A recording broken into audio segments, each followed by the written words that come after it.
everyone, this is Mindy Eggen for Scrapbook and Cards Today magazine, and today I have two cards that I'm going to create with you using the March 2025 Let's Stamp Together kit. In this kit this month, we have a gorgeous stamp set with a cake and some sentiments. We have a die set that includes a cupcake. Then there are layering stencils for the cupcake, and there are also streamers.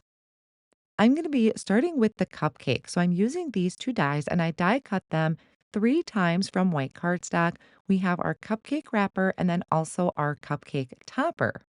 I love that there is a coordinating stencil to color in our cupcake, but we can also customize it. So I decided to have a little bit of fun with some color today. I'll be using the sticky mat in my stamp wheel to hold my cardstock down in place, and then I'm placing one of the layers for the cupcake down over the top, and that sticky mat is going to hold my stencil in place.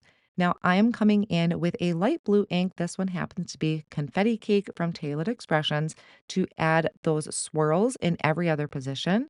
Then I just shifted the stencil over, placed that stencil over the top, and I'm going to come in with a darker color. This one is a Cookie Monster, and I love the variation of colors that we can get with this.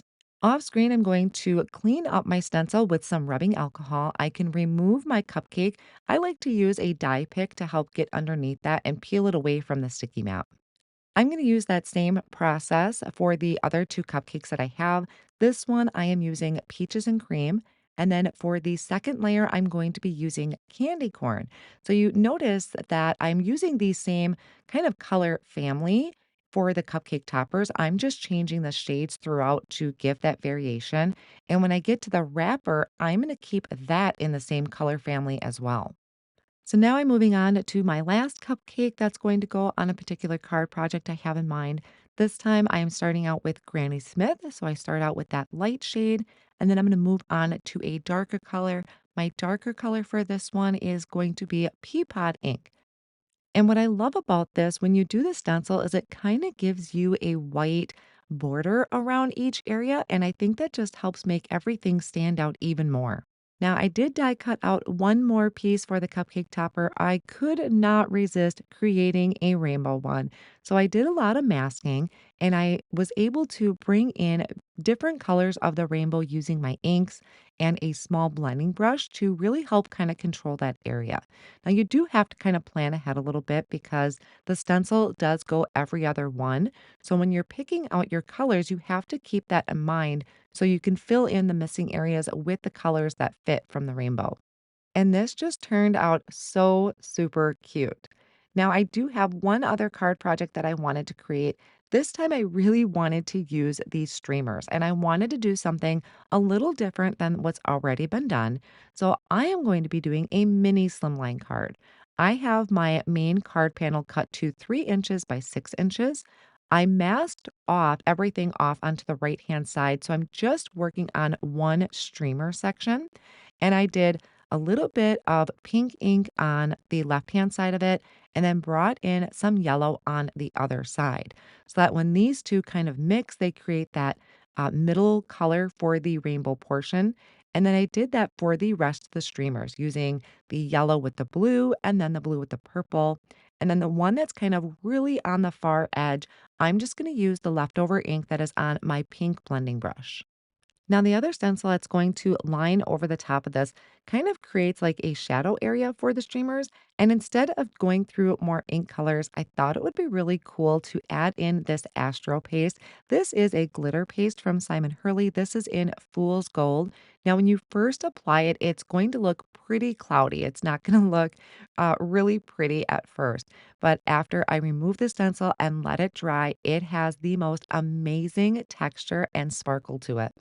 So I will take my stencil and clean it off in the sink and then wipe up my stamp mat as well. While that's drying, I'm going to work on my cupcake wrappers. So back to my cupcakes, I have the teal, the orange, and the green, and I want my cupcake wrappers to match that. So these are die cut from white cardstock. I'm going to use those colors to blend from the edges going in, kind of fading off so it gets a little lighter towards the center, and then also a little bit on the bottom. So just using the one color and changing the pressure that I applied to my blending brush, I'm able to get that variation. In the die set, there is another piece that you can die cut to create the actual cupcake if you want your topping to sit just a little bit above the wrapper. But I like mine to be sitting on top of the wrapper. So almost like it's kind of spilling off because there's just so much frosting on top. I'm going to attach those just using a tape runner. So I add tape runner to the very bottom of all of my toppings and add them onto my cupcake wrappers. There's also a little heart that you can die cut that's going to fit on top of our cupcakes. And instead of going through and trying to find some scraps of cardstock, I am just taking these same colors that I used for the wrapper, adding some of that down onto the cardstock, and I'm going to use that to die cut this little heart. So since this is a pretty small piece of cardstock, this was just scratch paper I had left over. I am using my mini intricate die cut machine from Gina K Designs. Then while I have that out, I'm going to die cut my sentiment. I'm using the word birthday and I'm die cutting that from a matte gold cardstock. I also die cut it multiple times from white cardstock and I'm going to layer those together to build up that dimension. I'm using connect glue that I have in a fine tip bottle. And if I ever get too much glue on the back, I kind of tap it off onto this grip mat that I have on my work surface. Then I can also bring in those hearts for the cupcakes, add a little bit of liquid glue to those, and add that to the top. And these are so darn adorable. I need to stamp the word happy to go with my happy birthday sentiment. So I'm bringing my card project over to my Stamp Wheel 2.0, which is what I use for stamping. I lined everything up the way I wanted it to go. And then once I have the word happy in a straight line, I can pick it up with the top portion of my stamp wheel, ink it up with a black ink, and stamp that down. Then I'll go ahead and add this panel to a side folding card base and I can add the word birthday underneath. My original plan was to actually have the cupcakes on the other side and the sentiment on the right. But for some reason, I'm really partial to having my sentiments on the left hand side of my card. So I went ahead, added the word birthday. I added foam tape from Altenew behind all of my cupcakes, and then I can add them to my card front kind of at that fun angle. So I have these cupcakes kind of toppling in. One thing I forgot about was my tittle for my eye. I lost it on my desk. So I am using these small gold pearls from Gina K Designs to use that as my tittle. It fit perfectly. And then I thought, why not go ahead and use those as embellishments in between my cupcakes as well? So now this card is finished. I'm going to work on my mini slimline because that is dry. And off screen, I did go ahead and create my cupcake wrapper for that. Since I have gold sparkle on my card front, I did the cupcake wrapper for my rainbow cupcake out of that matte gold. I stamped a sentiment down at the bottom, and then I'm popping up my rainbow cupcake in the center. I love how both of these cards came out. They are so colorful and fun and festive. It is a very well designed kit, and there's still so much more that you can do with this, including the cake on that stamp set.